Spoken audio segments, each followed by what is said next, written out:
好了，大家，我现在呢就在即将开业的 Apple 静安店啊，现在还没有开业，我带大家提前来探店看一下。Apple 静安所在的静安区 CBD 是上海最繁华的商业区之一，恒隆广场、久光百货、精品百货、瑞欧百货、嘉里中心全都在步行5分钟射程之内。大家看电视剧《繁花》里提到的那个南京路，有印象吧？其中南京路的一头就是外滩，一尾就是静安。Apple 静安也刚刚好是在3条地铁线的交汇之处啊，就地铁站一出门就是 Apple Store 地下的那个门口。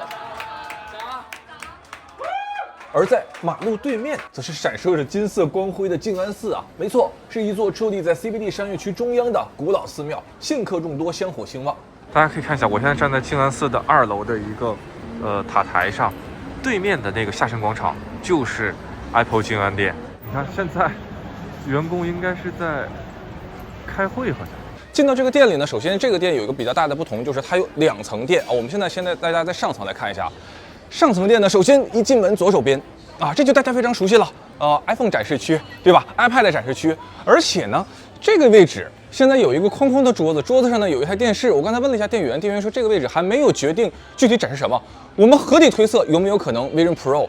到时候会在这个展示区占有一席之地呢？然后现在这边呢，就是大家比较熟悉的，包括 AirPods， 包括 Apple Music。包括Apple Watch 的表带这些的展示区域，然后呢，这次它从这里有一个入口，在这个入口里呢，其实是有一个 boardroom 专门给商业用户啊，或者说小微企业用户啊准备的这么一个房间，我给大家看一看。好了，大家看啊，现在这个区域，如果你是比如说开发者啊，或者说商务用户、企业用户，你就可以来这个区域来跟苹果的团队来进行洽谈。你可以在这个区域的陈设里看到Apple Store 零售店它采用的不同材质的原材料，比如说我们在这里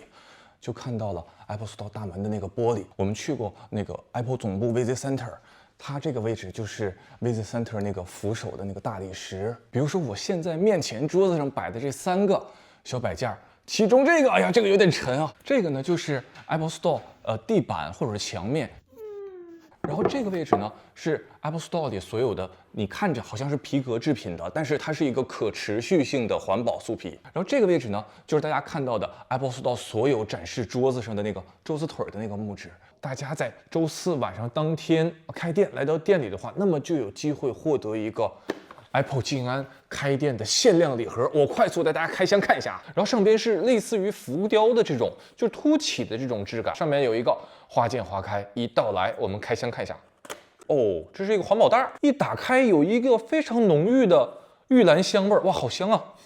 哇，好香啊！有一枚，哇，这好漂亮啊！这是冰箱贴，这是冰箱贴还是 pin？ 哦，这冰箱贴，哇，太棒了！贴纸，但是这个贴纸要比我们买手机的那个贴纸要更厚，它是一个硬的卡纸。这个应该是一个环保袋，所以说今年礼品限量是没有 T 恤，但是有了一个。我觉得这个环保袋比 T 恤要好哎！如果你也想要这份开店纪念礼盒，那么记得周4一定要早点来，因为它是限量的。好了，然后我们看完这边的展示区呢，再来到我后边这个展示区，带大家看一看啊。首先呢，这个位置大家可以看一下，这个是这一次苹果给 Apple 静安店独特设计的一个 logo。这个花朵呢是采用的上海的市花，叫做白玉兰。之所以选择白玉兰作为上海市花呢，是因为白玉兰这种花在上海独特的气候下会比其他地方更早盛开。这种花期通常呢是在清明时节，但是如果你来上海，你就会发现它会在3月底，也就是正好是开店的这个时节已经盛放。然后这个区域呢依然是产品展示区，然后比如说我们现在看到的这个是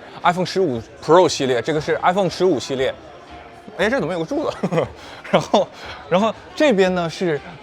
iPhone 的保护壳，然后这个区域大家可以看一下，这个区域呢就这2年比较火的 Apple Pick Up， 也就是说你可以通过线上下单，然后线下取货的方式来在这里直接把你的产品进行拿走，到时候产品呢会放在这里，然后你是哪个产品，店员到时候就会这样拿这个手机扫一下，就把你的产品给到他。好了，现在看完上层呢，我以第一视角带大家来看一下地下2层的这个效果啊。大家可以看到这次的8个大柱子，这8个大柱子呢是依然延续了之前应该是2004年左右，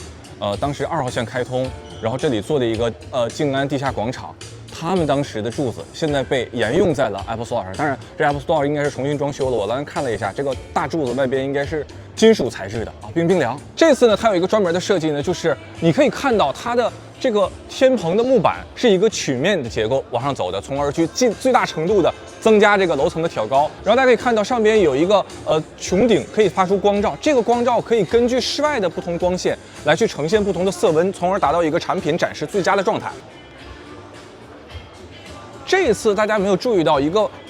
跟其他店不同的点，就是它的这个产品展示区这次出现了一个金属灯，也就是说它可以通过这个灯的光照，让这个产品呈现一个展示的最好状态。这个是我第一次在 Apple Store 见到的，其他的 Apple Store 目前没有见到这种效果。这个整体上的布局其实和我们熟悉的 Apple Store 其实是很像的，但是它这个店呢有几个特点，大家可以看一下，镜头往这边转，它这回不是一列一列排开了，而是一个像圆形的扇形的展开，所有都聚焦在中间的那个位置。还有一个特点呢，就是大家可以看一下它的这个墙面啊，首先能看到我们这个墙面它是完全一个弧形的，然后这个墙面你会看到它上面有一个灰色的布，这个布是干什么的呢？就是因为它本身是一个环形设计，而且是有这种大理石来作为基底，声音就会出现反射，而这些环形的布就是用来消除这些声音的反射，从而给店内顾客实现一个最好的购物体验。然后这个区域呢就是 Genius Bar， 如果你手机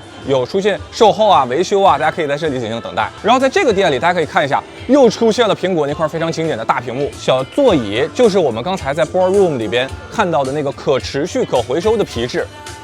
屏幕两侧这两个圆形的长条，其实就是这块大电视的一个扬声器。如果你坐在这里去听 Today at Apple， 你会发现这个声音效果非常的好。